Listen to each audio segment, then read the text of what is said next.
Steven, how many times have we seen a Raider game like that? Oh, um, the Raiders going into Arrowhead and actually being competitive and having a chance to win the game against Patrick Mahomes. I'm not going to say that many. Yeah, but how many times have we seen them have a big lead and then piss it away? Right, we've seen that. Well, we've seen that plenty of times, but not at Arrowhead. I'm trying to be Mister Really? Silver and Black Lining here. Okay, I like that. And look at you being an optimist tonight. Yeah, sort of. Yeah, that one sucked, and we'll get all into it right now. Just your opinion, man, or should I say, just your post game show, man? Special edition post game of the Raider game. Stephen Langford, Derek Papa. We're on a little bit early because I was waiting for Stephen to get home from his KCBS job, but he got home now, so we're good to go. Yeah. Nice. How you doing, man? You okay? I'm good. Just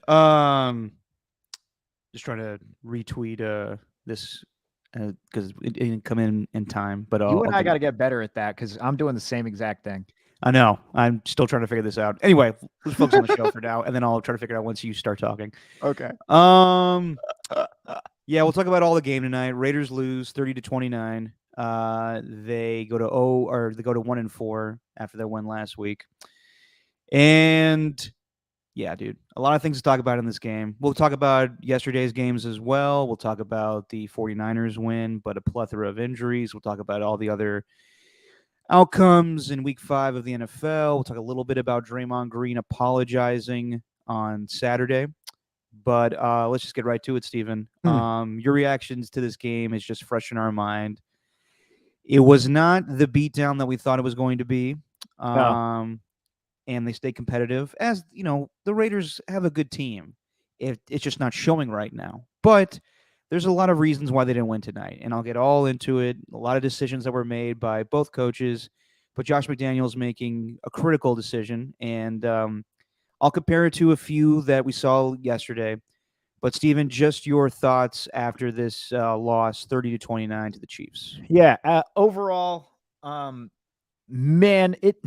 Before we even talk about like the game, I was just thinking about it after this was over. I'm tired of being like a fan where you're going up against this team who's supposedly one of the best in the NFC, and essentially you're Buster Douglas and the other team is Mike Tyson. Like nobody's giving you a shot. No one expects you to win. You know, maybe you can cover, which is what I thought. I thought it was a stretch just to have the Raiders cover the 7 points when we were picking games on Saturday. I'm so tired of being in this spot, man, as a fan, where it's just like it's like it should be competitive. Like I thought they were going to be I thought we were done with this. I thought we were moving on to where it's like, oh, the Raiders are going to be competitive within the AFC West, but we're still going into Arrowhead with the same mindset of, oh, well, you know what? Maybe they can win, but ultimately it just amounts to nothing. So that's my number one overall thought. But number two, initial takeaways. Josh Jacobs has been unbelievable this year, and my gosh, is he trying to earn that paycheck? Like that dude is the way that he's running. He is running with a purpose, man. And I've loved every snap that I've seen him take so far this season. Max Crosby is an absolute stud. Derek Carr can make the throws when he needs to. But you know, sometimes it just doesn't work out the way you want it to. And you know, also the offensive line, like it kind of came back to bite them, not having one of the better offensive lines in football. So, you know, overall, a lot of positives to take away. It seems like every single time, like, you know how the Chargers are going to charger, like they're going to blow a lead late in the fourth quarter, or Yep. they're going to, you know, they're going to do something where they're coming back and they somehow mess it up. Yeah. Like, how is it that Patrick Mahomes is constantly in 3rd and long against the Raiders, whichever way it may be, whether it comes from a sack or whether it comes from a penalty, and somehow he is able to convert that first down every single time. And I don't know if this is even against other teams, but I do know against the Raiders, it feels like it happens like at a conversion rate of 90%. I just don't get it. Is it just Patrick Mahomes versus the Raiders? It feels to me like Every quarterback that's in 3rd and long, 4th and long against the Raiders converts. Go back to Yeah. the Kyler Murray week 2 Yeah. fiasco. I've seen numerous times where the Raiders defense cannot get off the field. Right. I'm not blaming this game entirely on the defense, even though they led the comeback. I will say this. In my time watching Raider football, even before my time, Oh, in your time. oh my old withered time, but yeah, in my 30 plus, well, no, actually, I haven't watched the Raiders since I was a little kid, or when I was like pooping in my diapers. But I would say in 20 years watching Raider football, and even before that, you talk about some of the greatest tight ends of all time, but they've always been in the Raiders division. Kellen Winslow, Shannon Sharp, Tony Gonzalez, Antonio Gates, and Travis Kelce. The Raiders cannot cover tight ends to save their life. I understand that Travis Kelce is a great talent, but allowing 4 touchdowns tonight is ridiculous. Yep. Absolutely ridiculous. And especially the last one when he was completely uncovered and you had 2 tight ends in the same spot. It was like the complete opposite of Devontae Adams and Hunter Renfrow running into each other. Right. So the Raiders historically have just had a shitty time covering tight ends. Don't know what the deal is. They've also gone up against some great tight ends in the history of football, but at the same time, they just can't do it. They can't cover them. As far as this game, I thought that the approach to the game was great by Josh McDaniels offensively. It's crazy to me now thinking about, a month and a half ago, where we thought that Josh Jacobs potentially could have got traded before the season started just because he played in the Hall of Fame game. That seems insane to me now. And he's playing for a contract, obviously, but he's also the bell cow of this offense right now. It runs through Josh Jacobs. The passing game is not there yet because the offensive line can't hold. And I mean, hell, we need to see Darren Waller out there. Like this is, I understand he's injured and the hamstring injury. Josh McDaniels talked about it in the post game. He says he doesn't think it will be significant, but Darren Waller's got to do some stuff. Just got the new contract. I understand injuries happen, and he's got to rehab the hamstring, but he's got to come and bring it a little bit because he scored 1 touchdown this season against the Cardinals, Yeah. but hasn't done a lot. This offense should be humming with the likes of Devontae Adams, Hunter Renfrow, Josh Jacobs, and Darren Waller. Even Matt Collins making some nice plays. But this team, the offensive line knows how to run block, not so much pass block. But it's not like the Rams situation. We'll talk about that a little later. But yeah, dude, if you don't have a good offensive line in this league, then you're not going to be able to do much.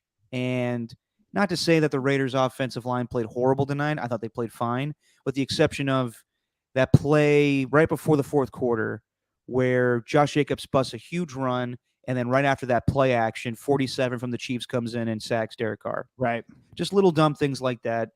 As far as this game, I love the aggressiveness of Josh McDaniels. Yep. That 4th and 1 early on, 1st quarter play action, deep post to Devontae Adams. Love the play call. It got me goosebumps. It reminded me of Randy Moss back in the day, even though Randy Moss didn't have much, good memories with the Raiders, but it just reminded me of something like that. Yeah.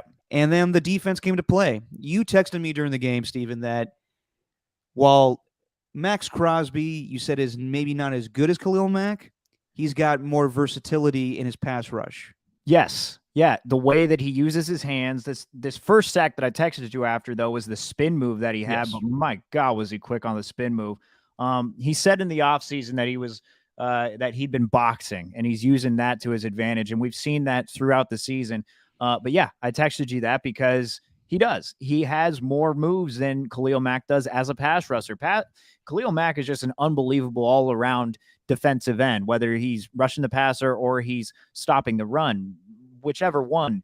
But he uses just his brute strength just to get to the quarterback, whereas Max Crosby, he can use his strength. Like we've seen him bull rush dudes, but he has a little more finesse. He has a little more to make the tackle think about. So I think that that showed tonight. I would agree with you a little bit. Even though I love Khalil Mack, he does not consistently get to the quarterback. I think that Max Crosby is more of a consistent pass rusher. But as far as an all-around player, I do think Khalil Mack is better. So I'm not there yet, Steven, to say that Max Crosby is better than Khalil Mack. That makes me forget about Khalil Mack. No.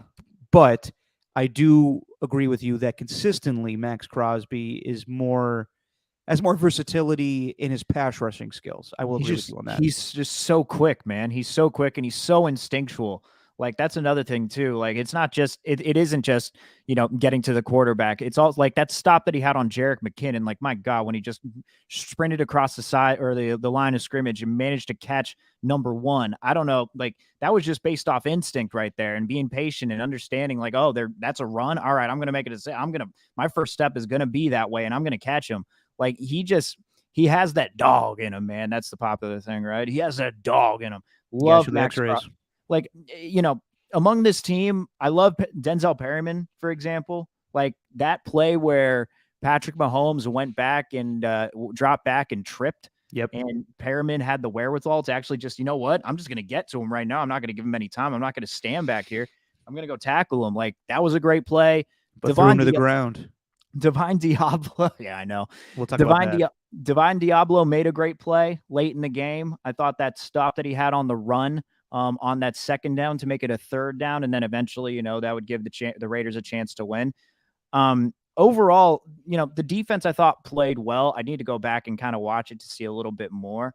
Obviously, the Kelsey thing is bothersome, but yeah, going back to the original point, Max Crosby is proving that he's worth every penny right now.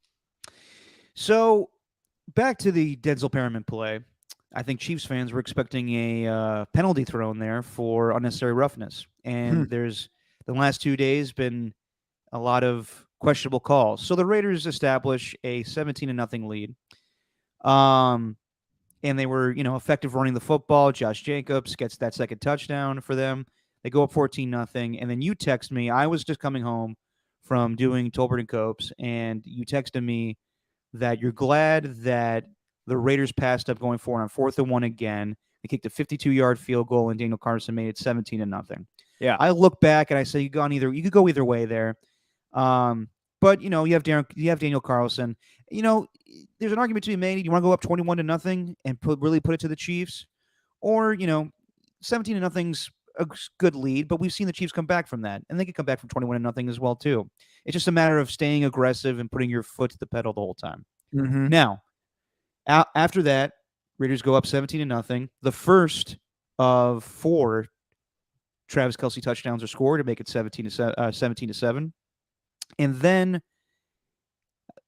I forget which point in the game, 17-7, I want to say. And then the Raiders get the ball back, and Chris Jones sacks Derek Carr, strips the ball, lands on top of Derek Carr and the ball together. And that would have been Chiefs ball, fumble recovery. Chiefs probably, tack on a field goal, and it's 17-10 going into halftime. Yeah. Which may have been the score already to begin with, actually, now that I think about it, when we go into halftime. Let me check real quick that I'm not It was 20-10 going into halftime. Okay, 20-10 because the Raiders still scored. No, you're right. Kick the field goal. Yeah. Okay, you're right. You're on the money. Somewhat. So it wasn't 17-7, but it was 20-10 going into halftime because the Raiders still survived after that sack forced fumble because they called unnecessary roughness on Chris Jones. Coming from the Grady Jarrett play last or Sunday, where he threw Tom Brady to the ground, and we could talk about that more later. That was a ridiculous call, and I don't understand what's going on lately with the NFL. I'm not going to be, I say I'm not a Raider fan anymore. Obviously, I still bleed a little bit of silver and black, but I'll admit when a call is bad, and that Chris Jones call was terrible, absolutely terrible. Yeah. Everything went the Chiefs' way after that, and they won the game, so you really can't complain too much. But I thought that call was terrible. You agree? It was. There's no doubt about it. But if you look at it, if you look at the rule book, as people posted a little section from the rule book, it was some form of that rule, and they found yet another loophole to get around because they didn't take into account that Chris Jones forced the fumble there. Exactly. He landed on top of the ball. Yeah, they didn't make that rule. But you know what? My team has been just destroyed from a rule that was called that shouldn't have been called for the last 21 years. So you know what? I don't care if another team is going through that, especially if they won. So whatever. I understand that was the wrong call, and they need to make a change to it. It was a terrible call. Not as bad as the one on Tom Brady, but it was still really bad. But I don't have any sympathy at all. No, I completely understand Raider fans' perspectives, but also I will admit when a call is bad, it was bad. But let's just be honest. The Chiefs benefited from a lot of calls after that. It went everything the Chiefs' way after that. Raiders do kick a field goal on that drive, but so do the Chiefs. They go into halftime 20-10, and then the Raiders just can't stop the Chiefs after that. It becomes 20-17, more Travis Kelce touchdowns until eventually they're leading the game 24-20. There was a terrible call, in my opinion, on a missed field goal. The Chiefs, the only thing that stopped the Chiefs is their kicking woes. Right. They missed a field goal, but the Raiders are called for defensive holding on a block, like a field goal block team. Like, I don't get how that's called, but whatever. There's a lot of questionable calls these days. So that's called back. Chiefs get a brand new set of downs, and they score a touchdown, 24-20. And Yep. things just started to unravel after that. The Raiders defense, I don't know what to make of Patrick Graham's illusion of complexity. There's still some holes in it. I just don't know if the Raiders have enough speed on defense. Chandler Jones came to life tonight a little bit. No sack still to speak of, but I just think they lack speed on defense because it was just tough catching up with the Chiefs receivers. What did you think of the Raiders defense overall tonight? Man, it's crazy because I know we're going to spend a little time talking about the Niners too, but it's like when I'm watching the Niners defense, you see one bit of contact, just one bump by a defender, not even a tackle, just a bump. Sorry, defense comes swarming to that player who has the ball, whoever's carrying the football.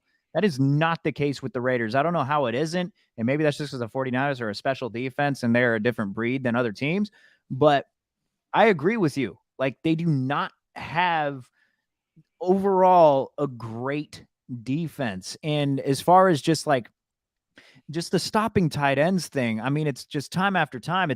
I got to go back and look again because, I'm not going to lie, I wasn't watching the game as intently as I could have been, but I don't know where the linebackers coverage skill is. Like, they don't seem to have it. I don't know where it's at.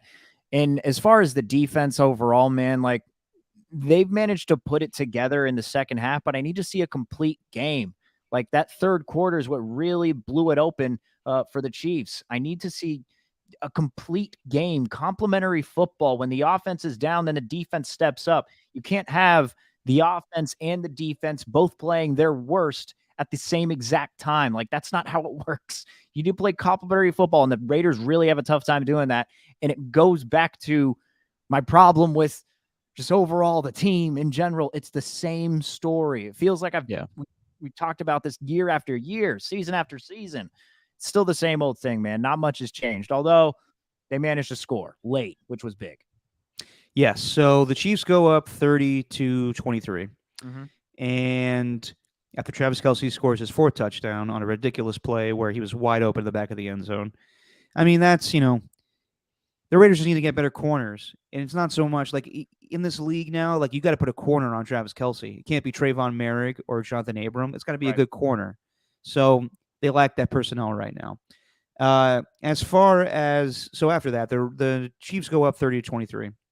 And they could kick an extra point to make it 31-23 to make an 8-point game. Still one possession game, but you're up by 8 as opposed to 7. They decide to go for 2 to make it a 9-point game and make it a 2-possession game. Now, this is something that teams have been doing recently.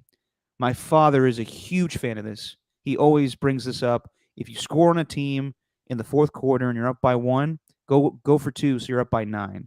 Now, it's huge. It's risky. It's risky as hell because if you don't get it, then you're only up by 7, and that team can tie you, theoretically. But in this situation, the Chiefs decided to go for 2. They don't get it, and they're up by 7. So they could have put the Raiders away if they got the 2-point conversion. I understand the thought process in that. I also, it's a lot to ask a team to then go score on you and then go for 2 to tie the game. That's what the difficult part is. I know everybody says like it's a 1-possession game, but at the same time, you got to score essentially twice. You got to score the touchdown, and you got to score a 2-point conversion to tie the game. So it's tough. But they gave the Raiders that opportunity. And Derek Carr finds Devontae Adams. This is what we'll be waiting for, going deep. Like, if that offensive line can hold up, this is what's so frustrating is because, yes, the Raiders are 1-4, but at the same time, I just see so much potential. And when Right. they're clicking on cylinders, this offense is going to be very explosive. But Yep. yeah, Derek Carr finds Devontae Adams deep once again, and That route they that he ran was just yeah. unreal. The hesitation, and then as soon as he made that little stop, that little jump, and then he got past those two guys in the secondary. It's like he knew he had those rookies on him, and then he points up. He's like, "Get it in the air. I'll get to the ball." And Carr does that. That was just a beautiful play. It was a great throw by Carr too. Yeah, I could say confidently, and this was probably the case before the season started, but you can make the argument that the Raiders may be the worst team in the AFC West right now by default, but they have the best wide receiver, and that's going to make them a very dangerous team going forward, in my opinion. I don't know about for this season; they have a lot of ground to gain, but we'll see. Regardless, they score. It's 30-29, and there's 4:47 left in the game, and my initial reaction is they should go for two. I thought they should go for two because what's going on with the Chiefs kicker. And it also puts a lot of pressure on the Chiefs to be a little more aggressive just because it's not a tie game. You do have to go down and kick a field goal or you have to score to win this game now. And I liked it. I know a lot of people are going to rip Josh McDaniels for this decision, but I like the 2 point conversion call. Now, I don't like the outcome because they didn't get it. But Josh Jacobs was an inch away from scoring. So if they go up by one, I believe they win this game. Right. But who's to say, then the Chiefs come back and they get a little more aggressive offensively. Maybe they missed the field goal because they have kicking woes, but I did like the idea to go for it on two. It just didn't go the Raiders' way. Right. I did not initially. Like as they were going for it, I'm like that was my gut, that was my instant reaction. It's like, why are they doing this? Why are they going for it? Just kick the field, like just kick the extra point, tie the game, whatever. And then you that's the initial reaction. Then you have the Alonzo Mourning moment where you're shaking your head, pissed off on the bench, and then eventually you nod your head and you kind of get it because if they end up going for two, they convert it. Then you hold the Chiefs to a field goal, then you can win with the field goal. But it was the same situation. It's not even like it's not even the 4th-and-1 call that I'm mad at. You know what? You gave it to Josh, it's not even the 2-point call that I'm mad at. You gave it to Josh Jacobs. Josh Jacobs is cooking. It's more so what happened after that. But I like that they were aggressive. And McDaniel said, I caught a little bit of his post game after, pretty much essentially when they were talking about the 2-point conversion. And he just said, look, me and the team decided that the Chiefs are aggressive. We were going to answer back being aggressive ourselves. And he said that we all decided that, you know what, if we go for two here, if we get a touchdown here, we're going to go for two. That's what we're going to do. So I respect it whenever like a team comes. It's not just McDaniels. Like that was a team decision and they ended up going for it and it cost them. What, you don't think it was? Well, I'm not going to make it like a John Harbaugh moment. He was like, come on, guys, what do you think? Should we go for it? All right. Like, I don't think it was like that. I think it was just like, hey, let's try to answer the Chiefs here. We got to go score for score with Patrick Mahomes sometimes. You got to be a little more aggressive. Right. And I understand people are going to say, oh, it's analytics, and they're going to compare it to Brandon Staley doing his thing yesterday. I don't think it's the same. I think there was smart tactics involved in this decision. I understand, you're going to second guess it tomorrow, and I'm sure all of the talking heads will do that. But I don't think it's like Brandon Staley. I don't think it's like, I mean, it's not even close. Like, just dumb decisions like Kyler Murray spiking the ball when it's 3rd-and-1. We'll talk about that too. But just, I understand because it's not guaranteed with the Chiefs kicker right now. And it puts a little more pressure on the Chiefs offense. Not to say that they couldn't answer that. It's frustrating. The only thing I am a little skeptical about with the call is because you had so much time left. If there was 47 seconds left, then yeah, I think it's a great call. Kick, go for two, you get it. Then they only have 47 seconds left, which Patrick Mahomes has shown before that he doesn't, he could do it in less time. But I don't hate the call. I just hate the outcome. Now, as far as the rest of the game, Raiders defense held up. They forced the Chiefs to punt. And then Derek Carr leads a solid drive, and Josh Jacobs is running very well. And then comes a 3rd-and-1 play where Derek Carr makes a good throw along the sideline to Devontae Adams. It looks like a good gain, but then replay shows that Devontae Adams didn't get his foot in bounds on the reception. I personally think that's a hard play to overturn. I understand that he didn't maintain full possession, but when you show both feet were in bounds and he planted that second foot, I don't just don't think it's that clear and cut that you can overturn that. Now I understand that it didn't look like he maintained full possession of the ball, but now that we're over, like back in the day, that's like along the same lines as like Des Bryant not catching the ball against the Green Bay Packers in that playoff game, the Right. Calvin Johnson play. I think Yeah. that referees have changed things lately to make it more of a, if a guy has his hands under the ball and it looks like a catch, it's a catch. So I was a little surprised that they overturned that. However, What's the name of the ref on Monday Night Football on ESPN? John Perry. John Perry. I was about to call him John Barry. But John Perry, it was like, because I'm with you. I thought that there was a slight chance that they would just let it stand as called, that it was a catch as they called it along the sideline. But then I heard Perry's just conviction in saying that it's not a catch. Like, when refs are doing the replay reviews, like, these refs think the same. They think alike.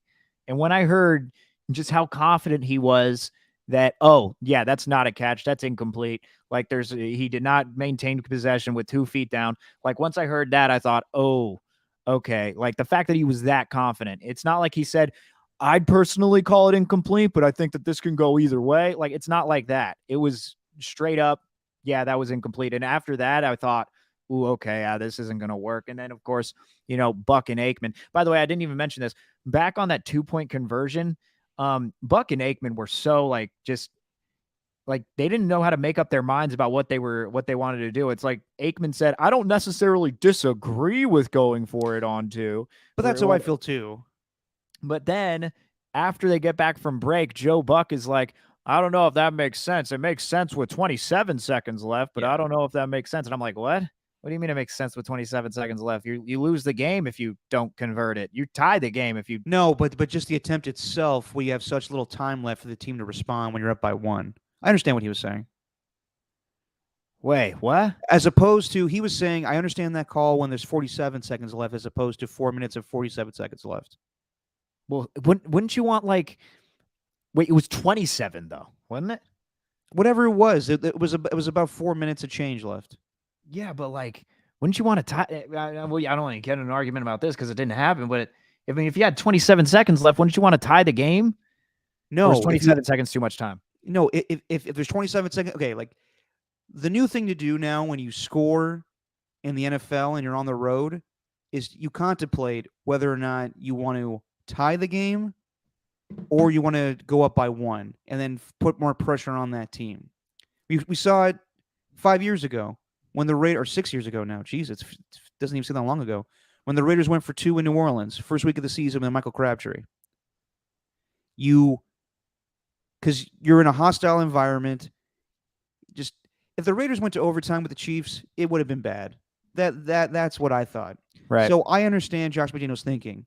It's better to make that decision and go for 2 when there's little time remaining, so the Chiefs don't have a ton of time to respond to you going up by 1. There was plenty of time for them to kick a field goal if they were able to, but we know they're kicking woes.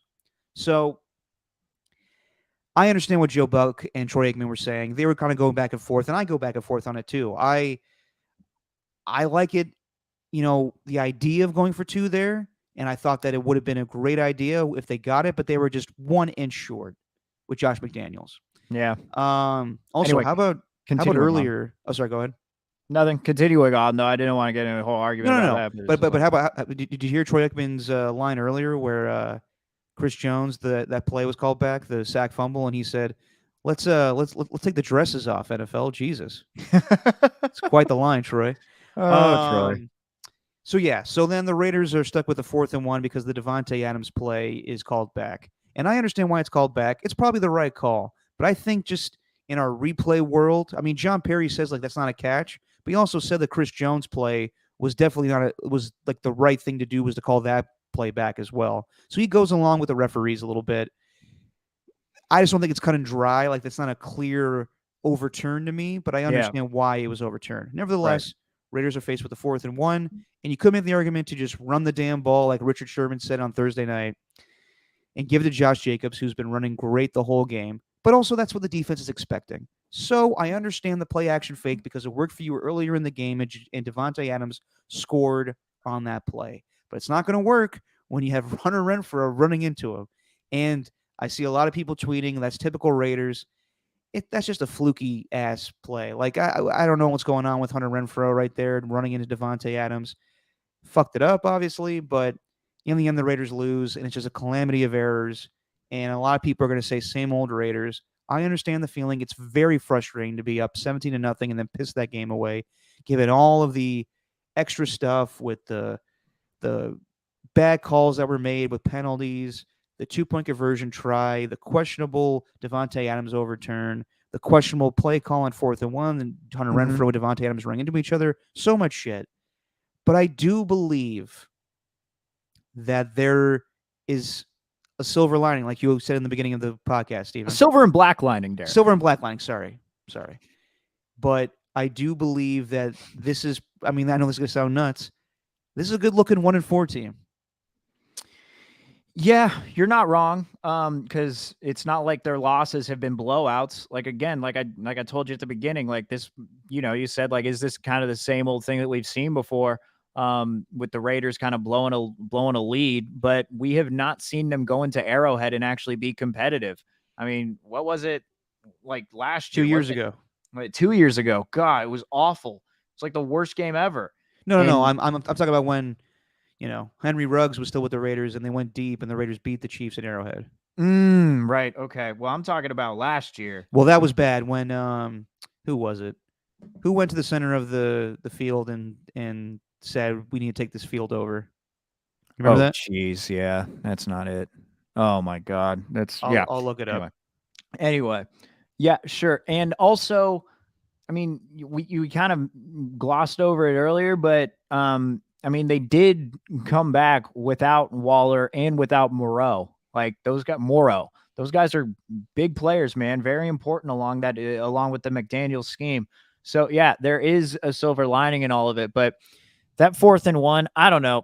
Personally, I didn't get the play action personally. Like, I don't know. I would have rather had them be in the shotgun with the way that the defensive line was playing. Have them be in the shotgun, get a quick ball, maybe get a quick out, and then get someone to run out of bounds, and not even have it to Adams or Renfro. I don't know, like something else on 4th down other than that, because I don't know. I didn't like the play action, and you're trying to go deep when you got 1 yard to go. I personally would have rather gotten the 1st down and then figured it out from there.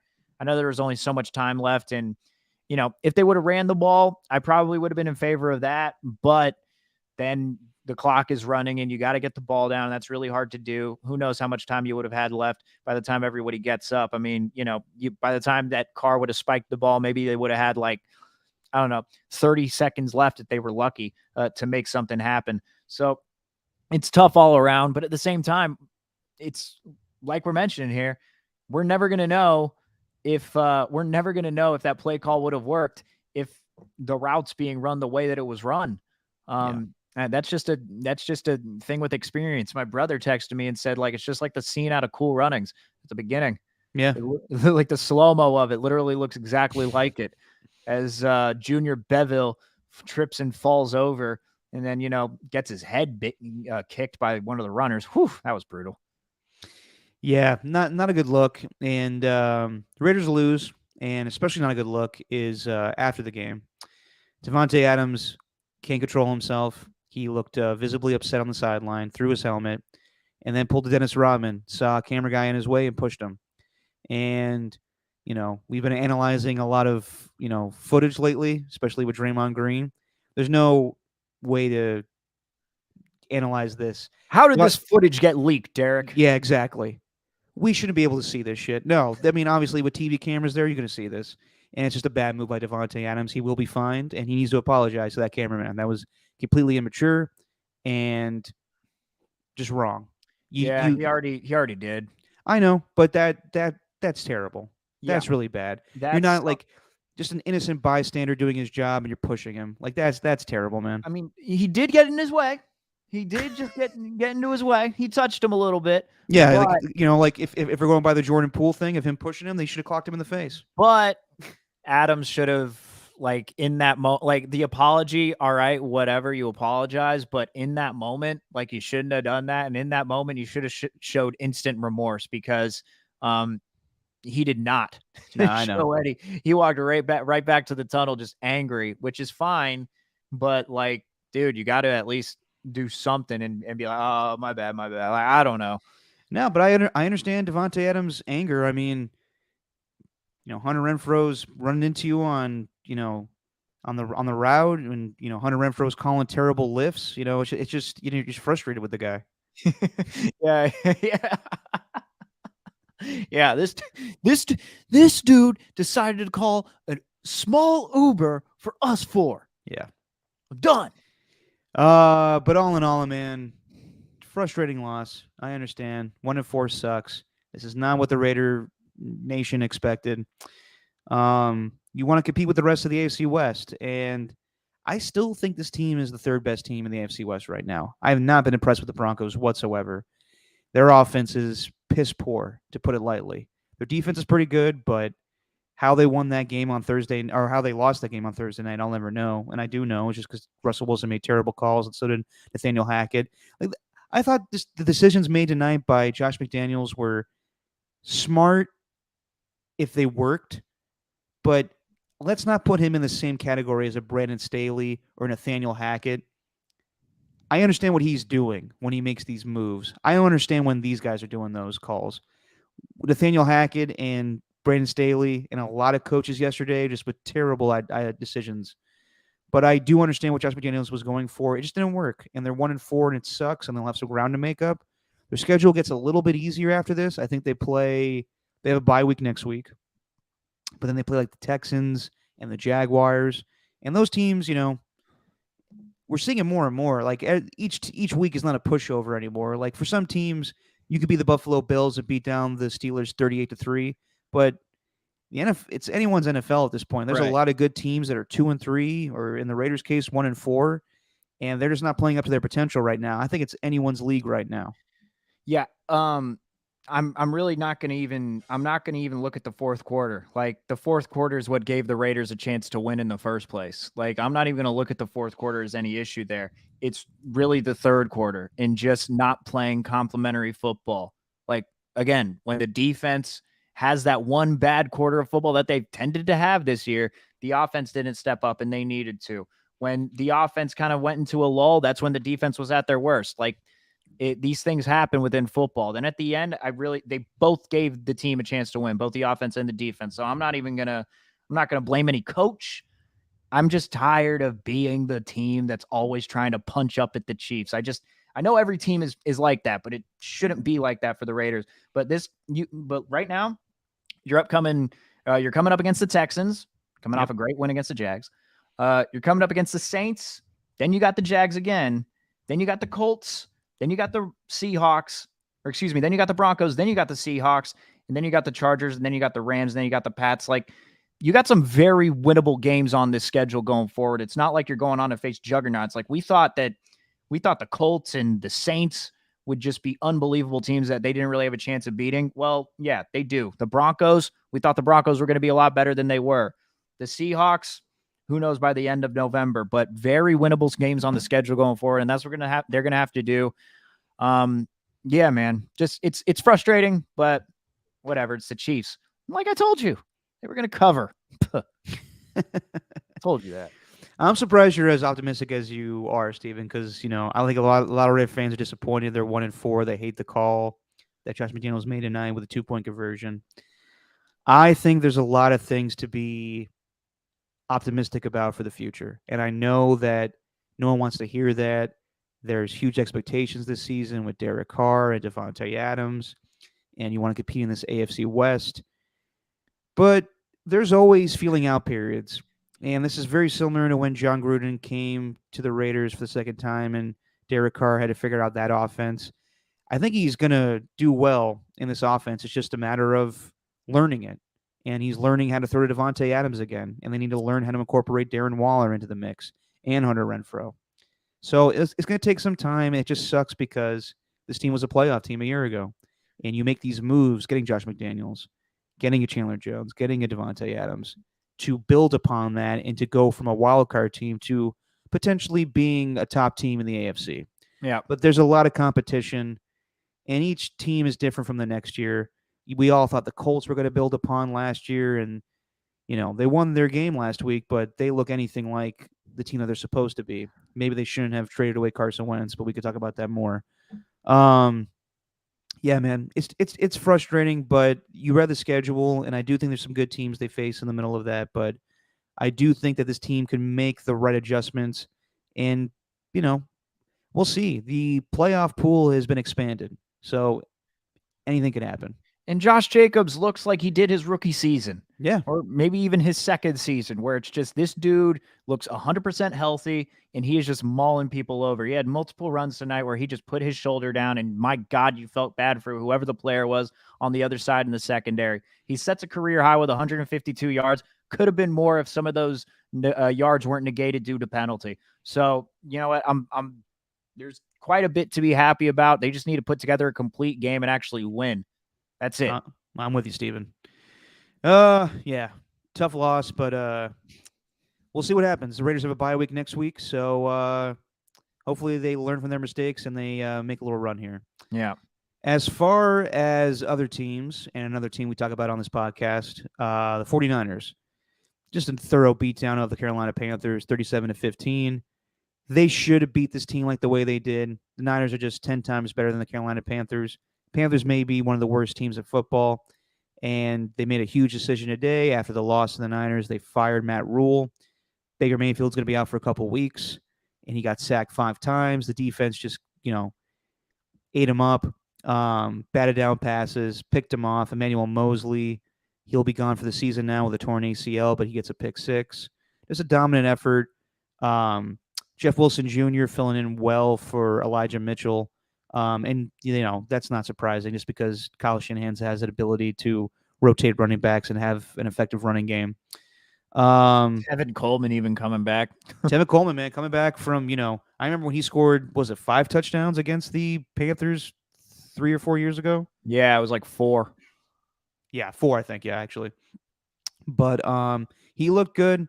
Jimmy was solid. A few high passes here or there. They got bailed out by a 4th down penalty that probably should have. It was not going to be complete to Jimmy or to Debo, but J.C. Horn gets called for a bad penalty. So all in all, a great performance by the 49ers, but the injuries are going to be a problem. Emmanuel Mosley, like I said, is out for the season. Jimmy Ward comes back from his first game off of IR and breaks his hand on the very first play. That's just incredibly sad. Nick Bosa hurts his groin. We don't know what the extent of that will be. And Robbie Gould gets hurt on kickoff return, trying to tackle the return guy. So Emmanuel Mosley's probably the biggest one, and Verrett's supposed to come back in a couple weeks. So maybe they could fill the hole there eventually, but not great for the 49ers with their injuries, but all in all, I think they're fine. Well, 3 out of the 4 we just don't know. Like, Bosa is going to be reevaluated on Wednesday. Don't know what his groin's like. Shanahan said he was uncomfortable today, and if they were to have practice today, that he wouldn't have practiced. Jimmy Ward, like, there's a chance that he can even come back next week because he hurt it on the opening kickoff, but he played for the entirety of the quarter. He's about to have surgery on it tomorrow. So depending on how that goes, he could even play with one of those big clubs in his hand, one of those club casts. So there's a chance that he comes back there. Robbie Gould, they don't know about Robbie Gould, even though they said they're going to be working out kickers just in case. But there's a chance Robbie Gould could come back. So it's not like after that game where, after that game in 2020 or after the 2 weeks in 2020, where it's like, Bosa and Solomon Thomas both tear their ACLs, and there's just a whole bevy of injuries. The Emmanuel Mosley one sucks. I like Mosley. I think he's he's just such a physical player, and always seems to be around the ball. Speaking of that, on the other side, I thought Charvarius Ward was awesome in that game. Number 7, he just continues to make plays, man. It doesn't feel like there's any receiver that's getting separation off of him. He's always keeping stride for stride with their guys. I thought it was a down game for Hufanga, and Hufanga thought the same thing. I know he had the sack, but he had quite a few missed tackles. He only had 5 total in this one. You expect Hufanga with his position to possibly make 8 or 9, but he only had 5 of them in this one. So I thought it was a down game for him. Dre Greenlaw stunk in week 1, but after that, he has been just solid at linebacker. Fred Warner's awesome. Like, that defense is fine. They're totally stacked. Kerry Hyder Jr. seems to really like playing for the Niners too. Saw him making a couple of plays. I know Omenu who had a sack here and there. Feel bad for McCaffrey. And oh, by the way, did you notice this? Ian Eagle kept on pronouncing his name McCaffrey, and it really started to bother me after like the 6th carry. Did Ian Eagle say that? Go back and watch the highlights, man. I did that all day today. McCaffrey. McCaffrey? McCaffrey. McCaffrey. That doesn't sound like something Ian Eagle would do. I know, Ian? right? Ian? Ian. Yes. I know. I'm making fun of that because he was mispronouncing McCaffrey. I know, but it's like McCaffrey. It's not McCaffrey. It's McCaffrey. You think Charles Davis would have made fun of him at one point, being like, "Dude, pick a pronunciation." I thought I texted a few people. I'm like, am I the only one that's hearing it? And I think I was, but I am pretty sure what my ears heard. McCaffrey. I'll have to go back and look myself. Just listen to the highlights, dude. You'll want just go. Well, you don't even have to watch the entire thing. Just go back and watch when the Panthers are on offense. Just fast forward it to that. If you want to go on YouTube and like look at the bottom scroll, it's probably the time when the like the least amount of people were viewing the video because it really gets boring once the Panthers start to get the ball. So people are probably just like, whatever, I'm going to go watch something else. I'm going to go watch Hot Ones. But like McCaffrey. Weird. Yeah, usually Ian Eagle is usually on his game with pronunciations. Oh, he's the best. I love you. I cannot wait for him. Are fantastic. Oh yeah, I cannot wait for him during basketball season. I just love his one-liners. John Morant with a jaw lift. But yeah, great performance by the 49ers. It's just their depth with pass rush. Nick Bosa doesn't get a sack. Still leading the league with 6, or he's tied with, I think, Micah Parsons with 6. Yeah. But yeah, I mean, he doesn't get a sack yesterday. He goes down in the third quarter, but guys like Drake Jackson and Samson Ebukam, not Ebiki, like Jason Witten said years ago. But yeah, just a solid all-around good effort, and they have the Falcons again this week, who are a sneaky good bad team. They hung around with the Buccaneers yesterday, but that's a game that the Niners should win. Yeah, I think so. And this one against the Panthers, like, what more is there really to say about it? Like, really, it was just a total beatdown. The Panthers didn't have any chance. There wasn't any situation where, there's any 4th and 1 calls where you might get frustrated. Although there was like a 4th and 3, I guess, with Shanahan. But you know what? Whatever. Regardless, like the Niners had such a big lead, and the Panthers just didn't look like they had any chance. Baker Mayfield is just not good. Like, my gosh, that Mosley pick 6, whatever that was, where he like pump faked it and then threw it out. Like, what was that? Like, you don't have to be like, how we always call out like the quarterback, people who pretend to be like quarterback whisperers when talking about like the throwing motion for Trey Lance versus Jimmy Garoppolo or whatever. You don't need to be a quarterback whisperer to understand how bad mechanically that throw was. Like, what the hell was that? It looked like a throw from a beach. Like one you make when you're playing football with your friends on a beach and you're like, whoa, and then you like, you toss it. I don't know. Yeah, my man has lost all of his endorsements. He may be losing his status as a starting quarterback next season. I think Baker Mayfield's backup territory next season. Oh, I'm 100% with you. I used to back him up too. I used to be like a Baker apologist. Backing up a backup? Yeah. Yeah, I used to be like a backup or a Baker apologist, dude. I was like, yeah, you know what? He's got backup. He's got that fire. He's got that swag. He's got it. He's competitive. Like, you know what I mean? He just needs to get it down. But no, this dude is he's just not that good. When you're a confident backup, you just seem like a douchebag. Yeah. Which is kind of the territory that we're looking at now with Baker Mayfield. Always was kind of that case, but now that he's like this week or last week, he got all pissy with the reporter when they were like, do you practice like trying to get balls, not tipped? And he was like, what do you want me to do? You have a drill in mind? It's like, Baker, chill out, dude. Just because you don't have a Hulu, commercial anymore, you don't have to get all angry at people. Yeah. It sounds like people messed up his stadium or whatever it is and, left a mess that he had to clean up.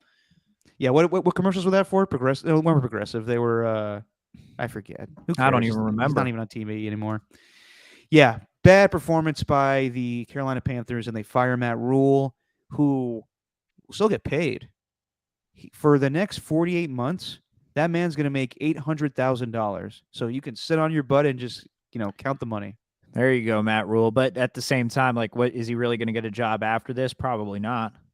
Not in the NFL, but I'm sure he'll be a highly sought after college coach. Yikes. Yikes. Who I don't on? know. Nebraska comes calling for you. Why not take the job? I don't know anything about college coaching. Whatever. Yeah, anyone could get hired as a college coach. Um, you know, Anyone? not anyone.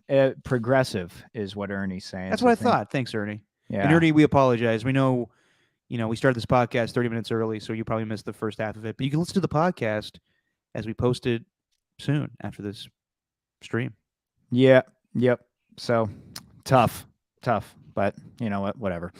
Devontae Adams has issued a statement after pushing the guy. I'll read it real quick. Sorry to the guy I pushed after the game. Obviously very frustrated after the way the game ended, and when he ran in front of me as I exited, that was my reaction. I felt horrible immediately. That's not me. My apologies, man. Hope you see this. Yeah, you could have, maybe gone Worded back it a little out. better. You could have gone back out and apologized like yourself instead of posting it to Twitter. Like, my man, I hope you see this. It's not like you guys are in different places. It's only been 20 minutes. You could go back and probably Yeah. find him and say like, "Hey, Yeah, where's the-" I'm hoping he goes out and takes a picture with the guy or something. It's a bad look. It's a bad look. It's really not a good one. No. Should we by the way, before we end this podcast, we'll talk about a little bit about what happened yesterday with some games and Draymond Green's apology. But before we do, Can I? Oh, wait. Where are we going to get into the games? we will, but hang on. Okay. You and I tied in our picks last week. Mm-hmm. So our tiebreaker was going to be our fantasy teams, and Team WAP once again destroys. I mean, what are you 5-0? Yeah. Jesus Christ. Yeah, man. Well, I should have never given you that advice to take a Cooper Cup. Never. It was not much of a contest, though.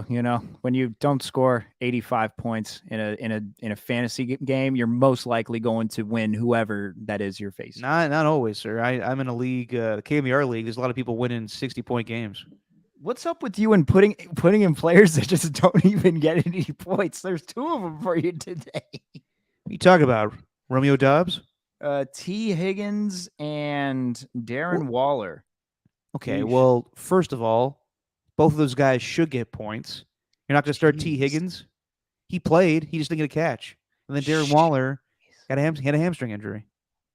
I got boned. Oh, my gosh. Your team is brutal. My team's not brutal. I just get outscored every week. Yeah, well, Eesh. But yeah, so I lose. About to be 5-0. Let's go. Yeah, Team WAP is doing some things. So I lose, and I got to do the punishment, and I'm not doing the glizzy straw again. We've attempted that experiment and it failed. So, is there anything else that's happened recently? Is there like a fad with food? Is there something that someone's done that's just like gross beyond all measure? Is there like another chicken tender and soda moment, or like a chicken tender and soda? Yeah, there was one time where the girl I don't know if this was staged or not, but it was at a game and she was drinking a big old cup of soda, and she had chicken tenders and she was dipping the chicken tenders in soda like it was ketchup. What's wrong with that? It's chicken tenders and soda, Derek. Nothing wrong with that. Do you want to do it as a punishment? I don't think it'd be a punishment. I think it's fine. Like chicken tender, you said the same thing about the glizzy straw when the glizzy straw first started. Yeah, but I realized you have to get good, solid hot dogs for that, and getting Oscar Mayer wieners with Modelo beer is just a bad combination. But I personally love, if you go to McDonald's and get their chicken nuggets and get some Sprite, that's a good combo. What? I don't dip my chicken nuggets in the Sprite, but eating those chicken nuggets and then drinking Sprite, not bad. Okay, well, yeah, but that's because you got the sodium with the nugget, then you got the soda, of course, but you don't dip the nugget in the soda. You could. People need to chill out with. You know what? How about you do it judgments? Then? Okay, there you go. You know what? Get your McNugget, get a Sprite, dip it. You got to eat all 10 McNuggets while dipping it in Sprite. Dude, I will eat 50 for like a Super Bowl special and eat all those dipped in Sprite. It's nothing to me.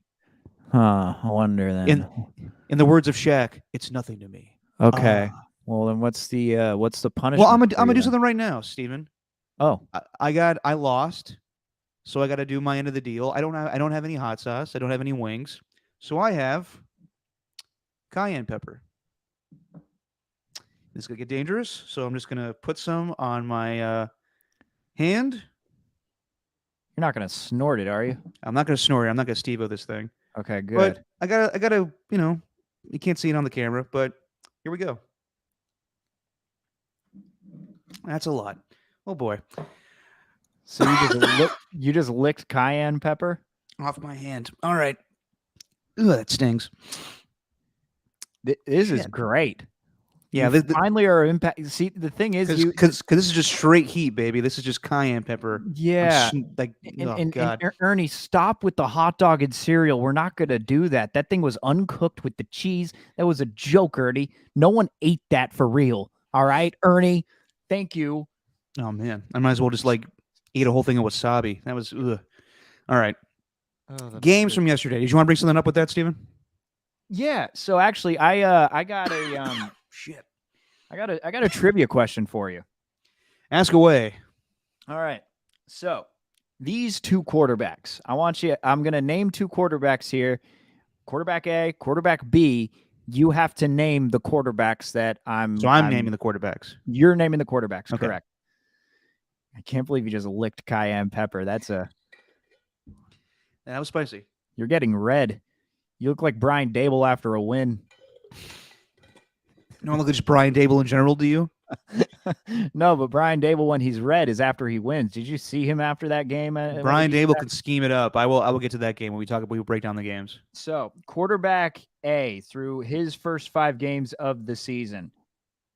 Quarterback A has thrown for 1,587 yards, 12 touchdowns, and 3 interceptions, and has been sacked 4 times. Again, 1,587 yards, about 1,600 yards, 12 interceptions, 3 touchdowns, 4 sacks.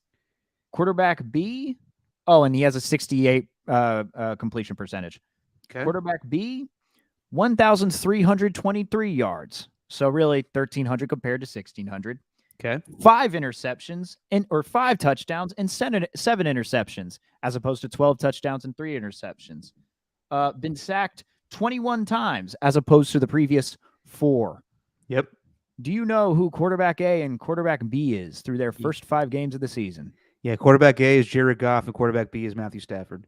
No, quarterback A is Matthew Stafford in 2021 and quarterback B is Matthew Stafford in 2022. Well done there. Well done. Dude, like what? I'm watching that game and I'm just like, that was the only other game on, I think, other than the 49ers. Like once the 49ers really got up big, and I saw the Mosley go down with the pick 6, like I thought that was okay, that's the worst I'm gonna see. But I'm going back and watching the Cowboys a little bit.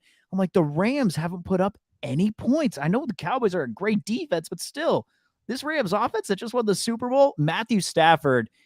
I looked at the highlights. This dude is not the same. He's just not. Like, I don't know if it's the elbow or just the offense as a whole, the fact that he doesn't have anybody outside Cooper Kupp, and the fact that they essentially substituted Von Miller for Allen Robinson. I don't know what it is, but man, it is brutal in LA right now. I'm getting a little self-conscious because I see Ernie on the stream here. Am I really that red right now? No, you're not that red. It's probably just the lighting. You're not that red. It's the offensive line for the Rams. It's brutal. And I think it's 100% the reason why you haven't seen Allen Robinson do anything in this offense is because Matthew Stafford is just trying to survive for 5 seconds to stay alive before he gets sacked. And he sees that the only guy that it's open is Cooper Kupp. So he keeps throwing to him and throwing to him and throwing to him. Maybe Skoranek because he's on the flat, or Tyler Higbee. But they have not gone down the field with big plays at all this season because that offensive line cannot hold. They had one big deep shot to Tutu Atwell in that game yesterday. But the Rams offense can't do anything because their offensive line is just dreadful. Their defense is playing fine. They held the Cowboys to 22 points. a couple field goals, a couple of scores, but I don't think the Rams. I mean, like, I still think they're gonna make the playoffs. God, my mouth is drying up from that fucking cayenne pepper. Ugh. But I do think in the end they're gonna get Odell Beckham back, and their offensive line just needs to learn how to block.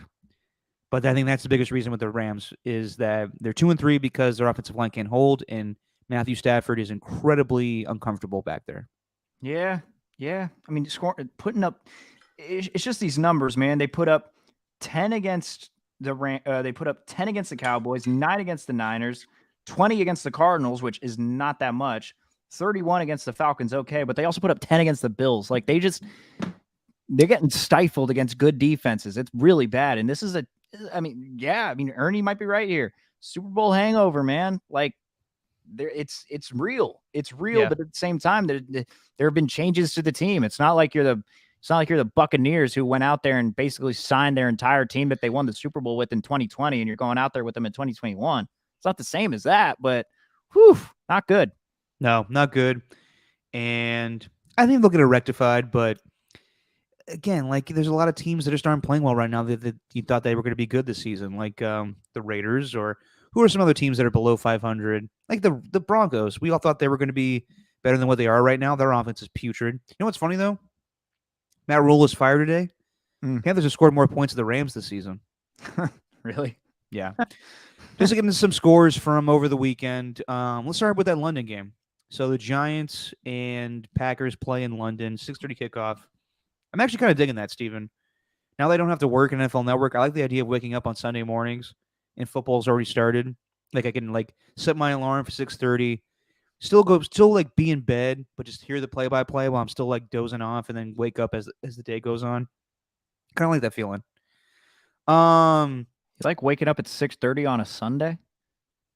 Dude, just put football on. I'm not doing anything.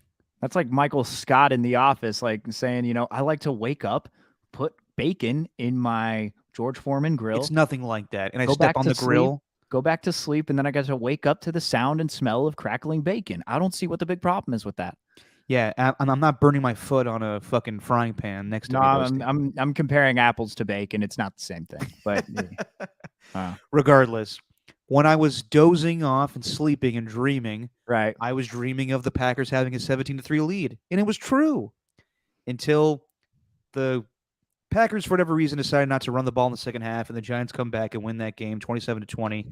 Not with any great plays. Actually, I should say that. There were some great plays.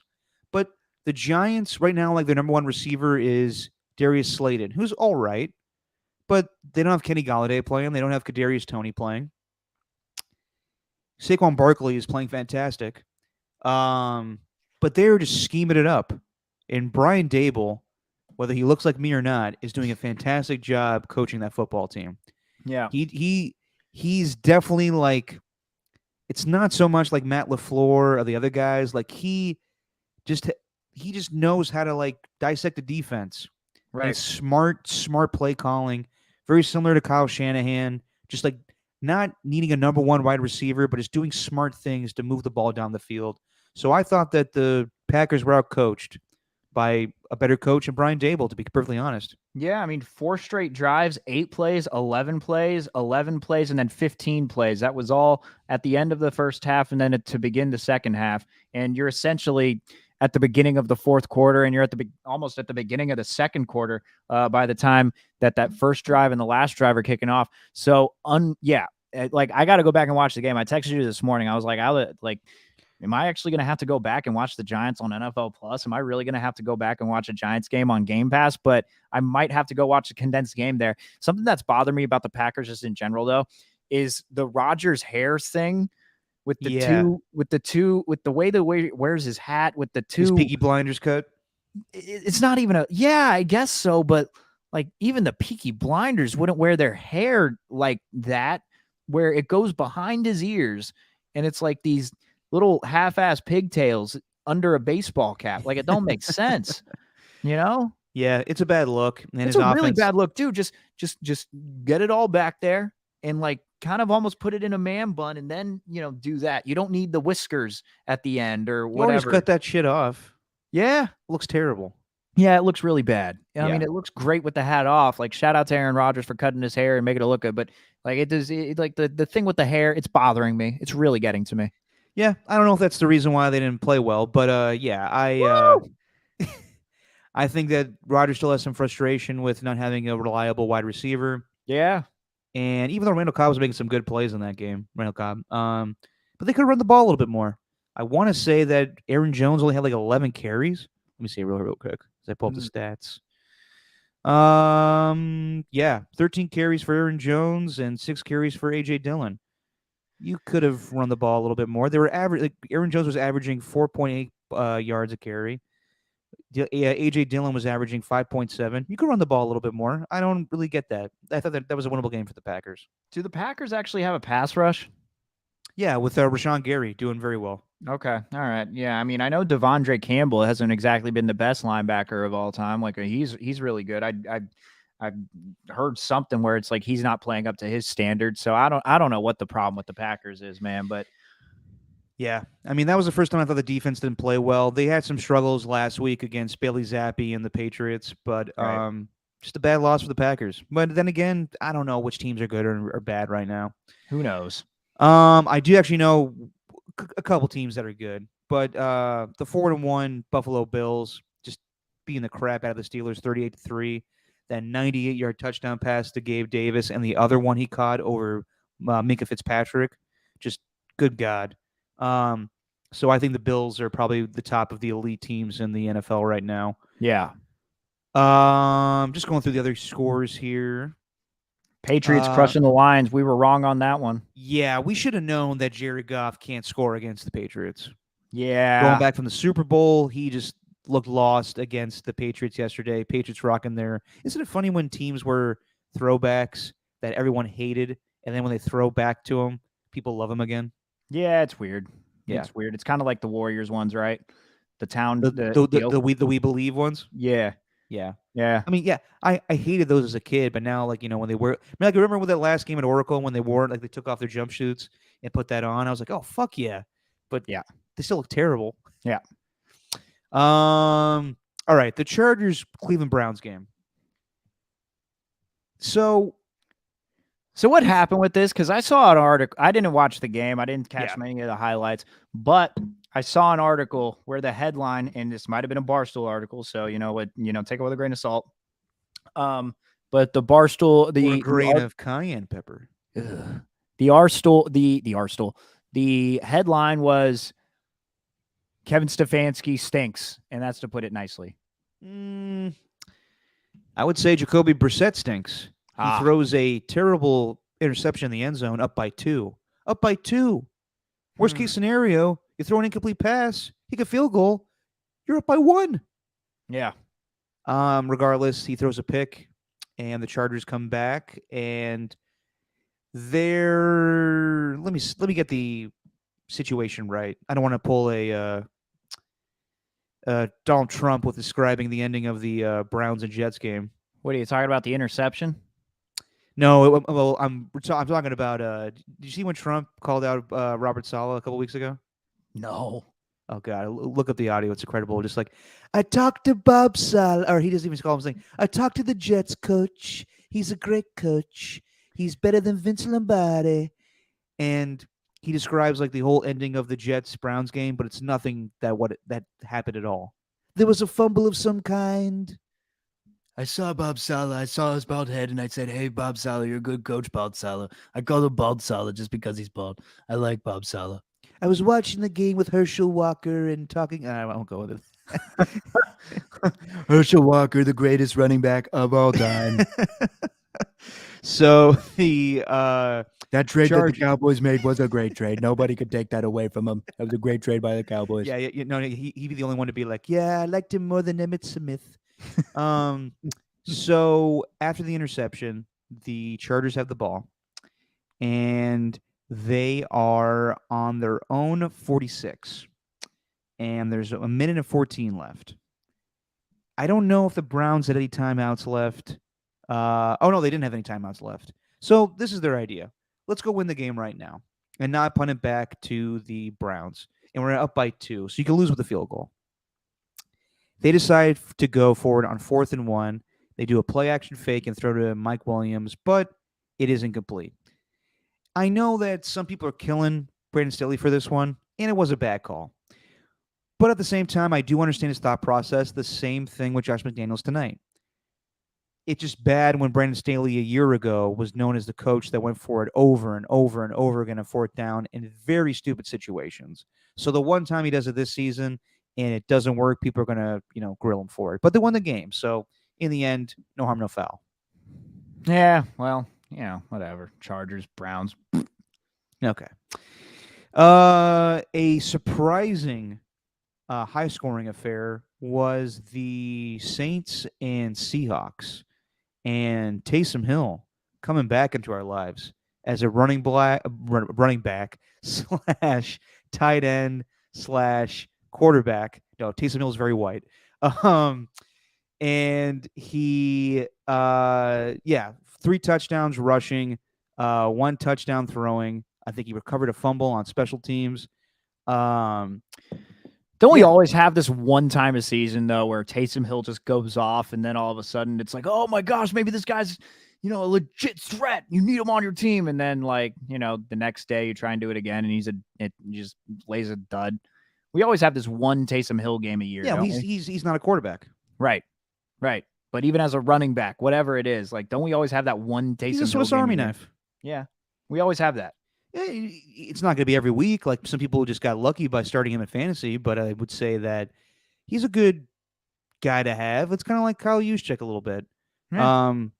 Great receiver, great fullback. You can use him in different situations. Not to say that Taysom Hill is the same thing, or Kyle Juszczyk's the same thing as Taysom Hill. I'm just saying that it was good for a game, but it's not going to be a consistent thing every week. But it was an interesting high-scoring affair between the Seahawks and, Geno Smith. I actually got to give this guy props. He's doing a great job with the Seahawks offense, throwing dimes to DK Metcalf and Tyler Lockett. Shame about Rashad Penny. He broke his fibula, so he'll be out for the rest of the season. As Steven sneezes again like he did at the end of the podcast last week. Thank God he muted his mic this time. That was great timing on the ending. Oh, that may be my favorite ending to a podcast ever. But yeah, I just thought it was the Saints defense is surprising to me. I thought they played a little bit better, and maybe they shouldn't have traded away Chauncey Gardner-Johnson to the Eagles. But a win is a win, and so I thought it was an impressive win by the Saints. No, for Geno Smith, I thought the first game, whatever. He had that game against the Broncos. Then the next game against the Niners. Turns out the Niners are just a really good defense, and I think we were wrong about that. About Geno Smith just being a bad quarterback, and this is who he is. These past couple of weeks, I can't remember what he was like against the Falcons, but going back and watching that game against the Lions, this dude was slinging it.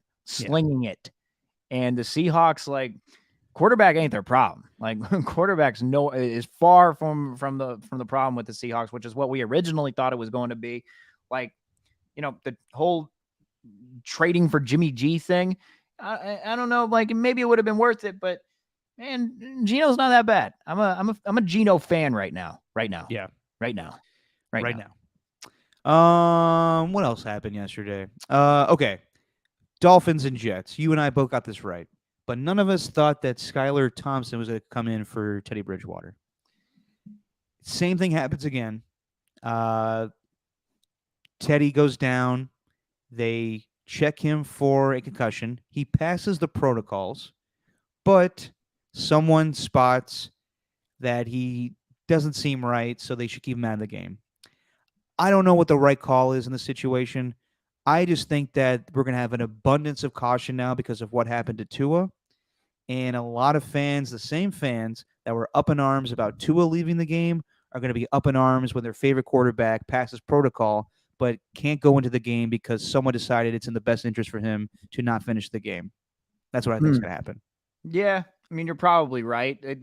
They can't afford any bad PR right now, but my main takeaway from this game, Derek, and I'm going to look this up right now. Offensive Rookie of the Year odds. Breece Hall. Let me check, because I remember at the beginning of the year, you were very adamant. He's a Jet. Who's gonna need a Jet? Let me see here. Yeah, like I always say, man, when you're a Jet all the way. Yeah, well, you're a Jet. Okay. Well, he's currently third right now. It looks like Chris Olave's first, Damian Pierce betting on second, and then Brees Hall is tied with Kenny Pickett for third. Well, Kenny Pickett's got to do a lot. Yes, he does.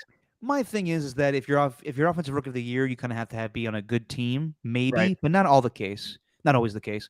Yeah, Brees Hall could win it, and Brees Hall's solid, man. He's really good. I could have big old egg on my face if he wins this award, and you are correct. Mm. I can always admit when I'm wrong, Steven. No, I know you can. I know you All right. can, but I like to just point it out. I know you do. Brees Hall, Just finishing up real quick. Hall of Fame. Carson Wentz throws a bad interception at the end of the game against the Titans. Titans win that game 21-17. But really cool that Brian Robinson came back and played in that game yesterday after being shot a month ago. Good God. And I don't know if it's true or not, but I've seen videos where people are saying that he went to the field to Many Men by 50 Cent. If that's the case, that's a badass intro. Yeah, he went out there. There's a whole video of the tunnel shot. It was a great shot. Yeah, but the tunnel shot is mixed in with the uncensored version of the song, and I doubt they played that at FedEx Field. Good point. Yeah. But I don't know if that's real. If it is, that it is really badass. I thought it was interesting today. Ron Rivera was asked about all the teams in the NFC East being good and what the common denominator was, and he said quarterback. Basically saying that Carson Wentz is not as good as Jalen Hurts, not as good as Daniel Jones, not as good as Cooper Rush. Well, that's not what he was saying, was it? Because I like what it's a little bit of both. It's that I tried to watch the context of it, and it appeared in the full clip. He said that it's because they haven't had consistency at quarterback, meaning this is Carson Wentz's first year. Whereas Cooper Rush has been in that Dallas system and has proven that he can be a starting at least not a starting quarterback, but a capable backup. Jalen Hurts has improved with the Eagles ever since his time coming in for Nick Foles. And then Daniel Jones, regardless of how poorly he's played and how down I was on him, still am. But Daniel Jones has still been with the Giants for a few years. So I guess he was talking about the consistency, though, right? A little bit. I listened to the audio clip, and I understand what he was saying. Someone directly asked him, "You okay?" I'm trying to get my camera in focus. I don't know why it just looked at the microphone now. I thought you just did like a hit of ayahuasca. You're like losing your mind there for a second. No. But someone directly asked him, you picked the quarterback, Carson Wentz. So do you regret that? He's like, no, I don't regret that. He struggled a little bit, but he'll be fine. But what he's saying, I think, essentially is that those teams have fit the quarter. Like they've kind of focused the whole team around the quarterback. With Jalen, I mean, yes and no. I disagree with that statement a little bit. Basically, what he's saying is that all the other quarterbacks in the East right now are playing better than Carson Wentz, which is true. Yeah. And also, he shot down 2 weeks ago that Jimmy Garoppolo was their first choice. And it seems like it was. Not to say that he was doing better than Carson Wentz. I will say this. I think Carson Wentz will be doing a hell of a lot better with the Colts right now than Matt Ryan, because those same stats you read for Matthew Stafford are the same stats for Matt Ryan. He's playing terrible right now. Ooh, can we look that up? Can I look that up? I think it's 5 touchdowns and 7 interceptions for both Matthew Stafford and Matt Ryan. Ooh, all right, cool. All right, let's look up. Which goes to show you, if you have a aging quarterback, you better have a good offensive line in front of him. And the Colts do have a good offensive line, but it's not playing well right now. This is like during when I used to do the pregame show, and I had this one segment that was short-lived. It was called Last Year. Hang on. Did you always say it like that? Yep. I said, but last year? Yeah. It was really funny. Okay. So the point would be to compare stats from one guy from the first year to the last year? Yeah. Or the current season to the last season? Yeah. So this year, this guy's doing this. But last year? Anyway. Yeah, I could tell you're really enthused by it. I like the presentation with the high inflection. 1,332 yards on a 69 completion percentage, 10 touchdowns, 3 interceptions, been sacked 8 times. That was Matt Ryan. Am I even looking in the right game logs? I am. That was Matt Ryan in 2021. So again, Wait, would you say 10 interceptions and three interceptions for Matt Ryan? Or 10 touchdowns and 3 interceptions. Sorry, it's getting late. With 1,332 yards passing and sacked 8 times. Whereas This is this season? no, that was last season. The whole entire year. No, that was the first 5 games. Oh, I see what you're doing. Okay. Through the first 5 games of this year, for this year? Yeah, 5 touchdowns, 7 interceptions, been sacked 21 times. Wow, that really is identical. Yeah, Ernie's loving the callback here to your old. Oh yeah, my radio announcer guy. Oh, that was great. Let's hear it. No, I don't want to do that. My voice is too hoarse for that right now. No, I don't think so. No, didn't I run that one by you? It was where yeah, you probably did. it was where Shams and Woj were gonna do the Oh. recording for the trade deadline, and I had like trade deadline Royal Rumble where I was just like, Yeah, "Hey, yeah. I'm a single announcer guy, and I sound like Yeah, oh, no, it I hurts even to remember. do it now." Just another Agreed. bit that you could have stolen, maybe. Feel free. That I could have stolen. Wow. I'm just kidding. I come up with one Creed song and It's just the one. I'm never gonna get over it. You never stole a segment. no, You were always very never. creative with the segments. You were very good with those. Yeah, I stole some segments from John Lund. Oh, nice. Caboose Pistol and Truth Machine were already established things. Gotcha. The Falcons and Buccaneers. Buccaneers get off the schneid after a 2-game losing streak, but Tom Brady continues his dominance over the Falcons. However, a terrible, terrible call that could have given the ball back to the Falcons. I understand what they were down. Did they go for 2? Yeah, they went for 2 with the idea that if they got the ball back and scored a touchdown, they'd be up by 1. So Yeah. it's not really crazy. However, terrible call by the officials again with Grady Jarrett throwing Tom Brady to the ground. Tom Brady was asked about the terrible call after the game. He said, "I don't throw flags," which is fair. But yeah, terrible call, and we got to rectify these terrible. If a quarterback gets sacked, the quarterback gets sacked unless it's something like egregious. Yeah. Yeah. The worst part about that was the second penalty after they got him the third down, too. Yeah. So they got him to third down once on that drive, got him to 3rd and 4. Then there was a penalty on A.J. Terrell, then get him to the 3rd down again. Grady Jarrett sacks him, and then that's a penalty, roughing the passer. Like, that's just ultimately, that's just terrible. That's terrible. There's no reason for that one. Except for Tom Brady. Yeah. This is my impression of Tom Brady at the mic. No cheeks. Strong cheekbones. I don't throw the flags. Well done. You nailed his voice. Can I say one thing too? I don't care for listen, I know we could joke about certain things. I love joking about things. I think I have a good sense of humor. I think that nothing's off limits. But as far as Tom Brady's divorce being discussed as a sports topic, I find highly inappropriate. And also, Antonio Brown could go screw himself. Like, doing that shit in the pool, doing what he did. If you guys know what I'm talking about, look it up. And then posting stuff that he's the cause of Brady and Giselle getting a divorce. I just find that shit really disrespectful. Tom? I don't throw the flags. All right. You stay like that the rest of the podcast. I'm sure the podcast audience loves your impression that they can't see. And lastly, this is for Ernie. I don't throw the flags. Lastly, the Eagles stay undefeated to go 5-0. Hang on, who turned the Brady and Giselle thing into a talking point? It wasn't a national show, was it? Some shows bring it up. Hey, yeah, that should not be talked about. No, what should be talked about is not throwing flags. Does that make my cheeks look thinner? They do. Good. And I mean in your face. Eagles. Cardinals. Sorry, it's getting late. 14-0. The Eagles had a lead, and then the Cardinals come back. You laughing at your own impression right now? No, I'm laughing at the fact that we just are having real trouble getting our words out at 10:30 at night on a Monday. That's all. That's why we try to do these podcasts early, but then when we do them early too, I feel like we have low energy. It was the Eagles win, but Kyler Murray, another bonehead play.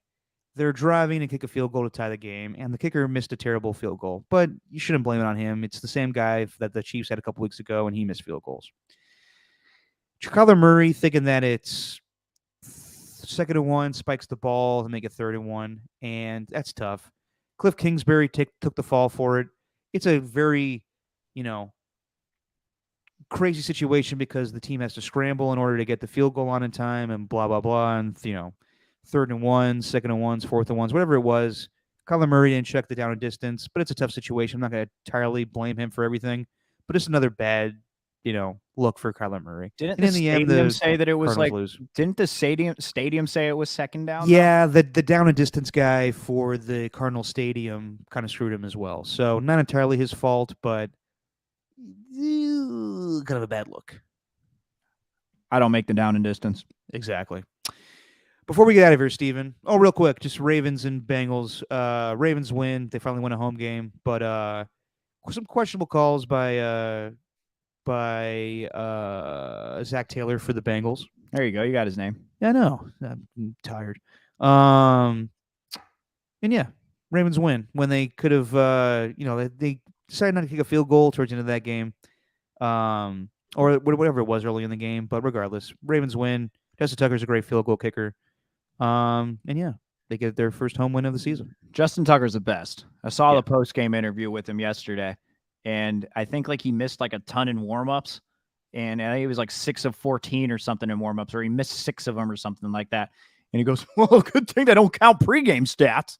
And he said it in his super cheesy voice. It was great. No, yeah, it was well said by him. All right, that's all the football stuff. Before we get out of here, Steven. Yeah. You called out Draymond Green last podcast for not you if I remember correctly, you said, "Oh, he apologized. Oh, big deal." Yeah. And then he apologized Saturday, and then you texted me immediately being like, "Oh man, I'm reading all of his." Like as soon as we got done with the podcast Saturday, Draymond Green stepped to a mic and talked to everybody for the first time since punching Jordan Poole and getting into that altercation and the video coming out. And then he went on and just bared his soul, talking about how hurt people, which is a very deep thing to say. And then how he's failed as a man, he's failed as a leader. Just to get serious for a second, I hope Draymond Green's doing okay because he sounded like there's a lot of things going on in his life right now, and that's what led to him acting that way.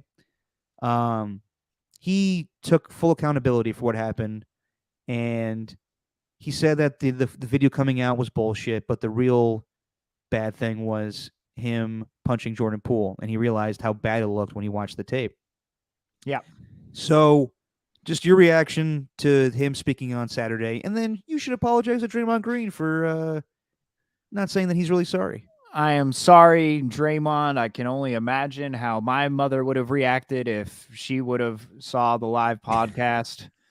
If you were to go on your podcast and rip me, look, man, that was nah, dude. Draymond is just that was tough, man. That was an interview where I'm glad he didn't do it on his podcast. I'll say that. Like, at least he had the decency enough to talk to reporters and actually try to answer questions about the whole thing, as opposed to just going on his podcast. Now, I did see like his apology was not accepted by some people. Like some people just looked at it and said, like, what? Like, you're embarrassed for his family because of that? Like, you're not, and all this stuff. And he's just adding that in there, and I get all that, but still, but that's misconstrued. Sure. I saw a lot of people react to clips that are posted on Twitter. You got to listen to the whole thing. For sure. He was describing the fact that his family had to, like, it wasn't like his family had to see that, like, I punked him. No, it was like, it's a man. That's a man who you're embarrassing, like a little kid. Right. And his family, like, you feel bad for his family being like, that's someone's kid out there that they saw get punched in the face. It seems like he understands what he did, like the gravity of the entire thing, and actually taking everything into account, which, ultimately I do respect. Although I do think it's going to be really tough to rectify, like among that team. Like I wouldn't be shocked if there's still, a little bit they're probably not even like animosity. There's not going to, like, ring night, you're probably going to see handshakes, hugs, all that sort of stuff. You're celebrating on ring night.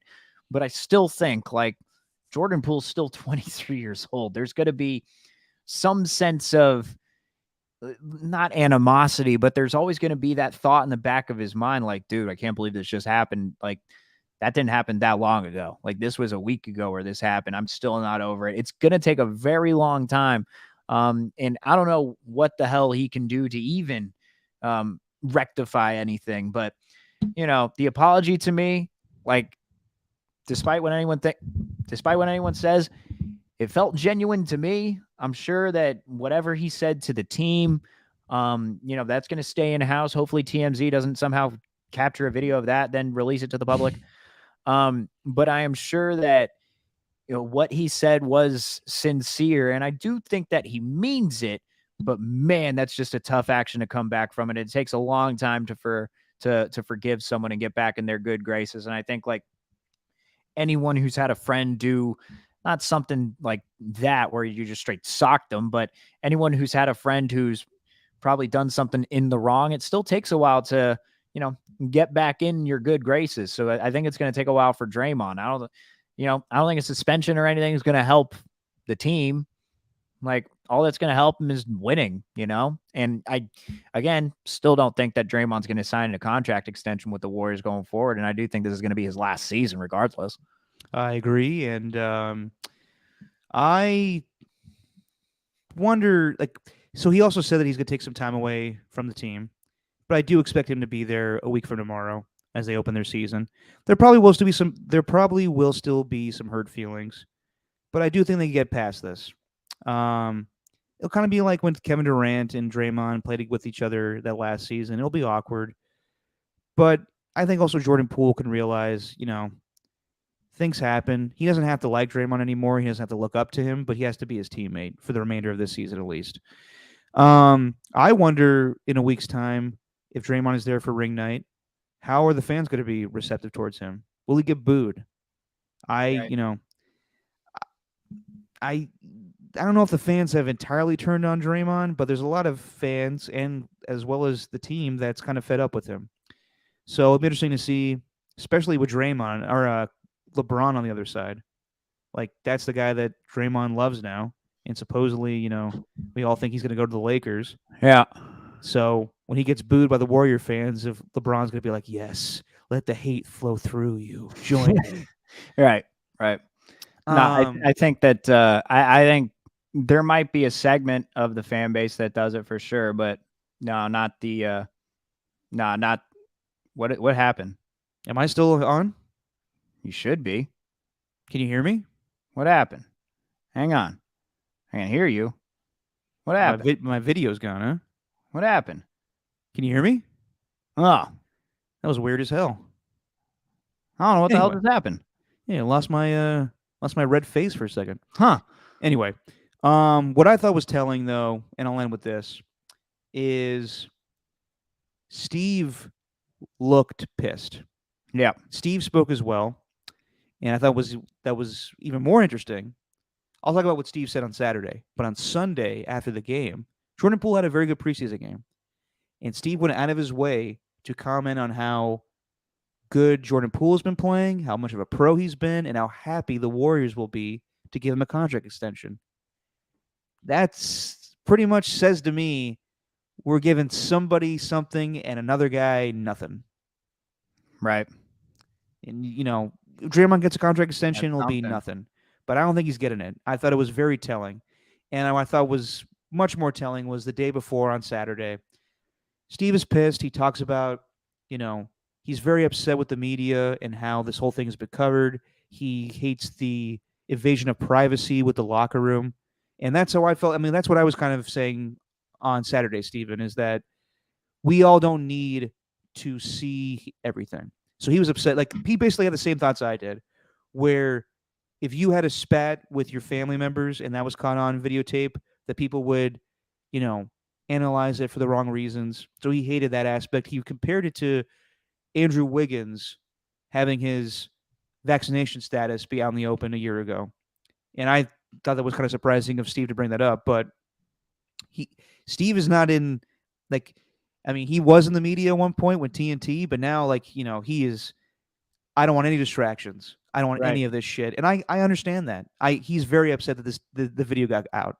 But what was the most telling to me was Monty Poole asked him, "Is given everything that's happened in the past with Draymond, can you trust him?" And he flat out said, after a long pause, "No comment." That's all I think you need to know. Yeah. It's not looking good. It's not looking good. This is the end, in my opinion. Yep. You might be right. All right, my man. I'm getting sleepy. Are you leaving for London tomorrow? I am leaving, Derek. Nice. I was about to say Steven. Leaving Derek. You're Steven.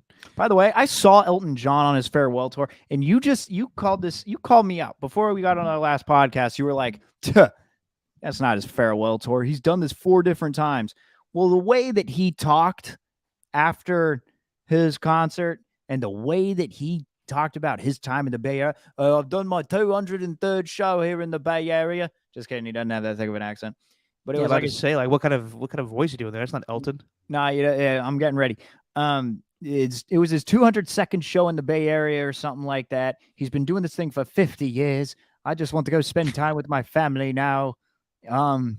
So I think it's his farewell tour. I think that's his last show ever in the Bay Area, Derek. So shame on you for even thinking differently. Hey, I just have faith that Elton John will give us more music? Yeah, you definitely can, but I don't think he's going to. Did he perform the song from South Park? Which one? Wake up, Wendy. Smell the coffee. No, but he Damn. did play it on. It was as a part of his visuals. Like one of the songs, the visual was like him involved in pop culture with everything. Oh, nice. Yeah. So like, him on The Simpsons. Him on The Simpsons. Yeah, him on South Park. All of it. He was great. He was unbelievable. Actually, I don't know. There's something about his music, man, where it just doesn't age. And he has so many damn hits. It's like every single song is just hit after hit. Yeah. And when he performed Rocket Man, oh my God. He played the solo at the end. It was unbelievable. Oh, I want to go back to that moment. Sheesh. He kept on doing this thing where he'd like lift up his arms. He has like these small little arms. And he like, just after just railing on the piano, just pop, pop, pop, pop, pop. And then he'd get up and then he'd like get up and he'd stand right up and he'd like pointing at everybody. Come on. He couldn't move though. He was a little older, so he had trouble moving. Classic Elton. Oh, he was a beast. Hey, man. All I'm saying is, and I'm saying this a reference to one of his songs, "The Bitch Will Be Back." Yes, he played that one. Good song. It's a great song. All right, so you're off to foggy London town tomorrow. So we'll see you in a couple weeks then, my man. How long are you gonna be gone? I will be gone I'm going to be really gone until the 22nd, the 23rd. So really the 24th, I'll be back. Gotcha. Yep. Well, I already talked to Alon, and he'll be filling in for a couple of shows, so happy to have him back. Excellent. By the way, before you go, so I tallied our totals from this past week of picks, and guess what? We tied again. Nice. So we'll have to think of something when you get back. All right. Excellent. Tiebreaker. All right, everybody. Sorry about the Raiders' loss. Actually, I shouldn't apologize on their behalf. It just is what it is. It's football. But I think good things will be coming soon for the Raiders. It's late, Steven. All right. So let's get out of here and say what you always say and sneeze. Just kidding. That's just our opinion, man.